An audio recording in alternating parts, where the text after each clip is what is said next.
Next question number 135 जो कि कहता है vessel in the form of the hollow hemisphere mounted by the hollow cylinder the diameter of the cylinder and hemisphere is 7 centimeter each and the total height of the vessel is 10.5 then the surface area of the vessel is। तो हमें यहाँ से कहा गया इस तरीके से हमें दिया गया है कि एक होलो हेमिस्फीयर होलो अर्ध गोला जो है एक अर्ध गोला है वो इस तरीके से एक हमारे पास बेलन पे व्यवस्थित है कि जो यहाँ से उनका डायमीटर है बेलन का जो डायमीटर है बेलन का जो हमारे पास व्यास है और जो गोले का व्यास है दोनों ही हमारे पास 7 सेंटीमीटर दोनों का व्यास हमारे पास 7 सेंटीमीटर है और दोनों की मिलाकर जो हाइट है मतलब बेलन के ऊपर हमने अर्धगोला व्यवस्थित किया है तो उसकी जो हाइट हुई है टोटल वो 10.5 सेंटीमीटर है। देन हमें सरफेस एरिया फाइंड आउट करना है। तो अगर हम यहाँ से देखें व्यास हमें 7 सेंटीमीटर दिया गया तो त्रिज्या रेडियस हो जाएगी 3.5 सेंटीमीटर।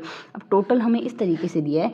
अब अगर हम इसमें लें तो हमारे पास इस तरीके से मान लीजिए ये आपका यहाँ से एक बेलन है, इस बेलन के ऊपर ही हमने अर्धगोला व्यवस्थित किया है। तो जो पूरी हाइट है ये 10.5 दी गई हमें।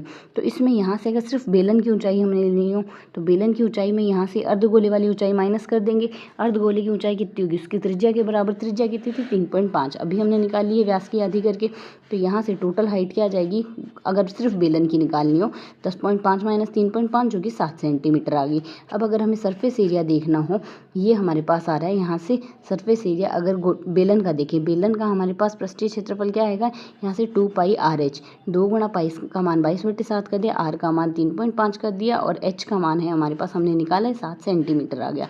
सॉल्व करेंगे 154 सेंटीमीटर स्क्वायर आ गया।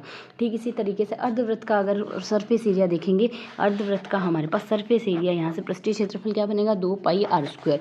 सॉल्व करेंगे तो वैल्यू क्या आ जाएगी 2 गुणा पाई की वैल्यू 22/7 3.5 का स्क्वायर सोल्व करेंगे 77 सेंटीमीटर स्क्वायर आ गया। टोटल करेंगे टोटल में एक तो ये 77 है एक 154 है, 77 और 154 का योग 231 होगा।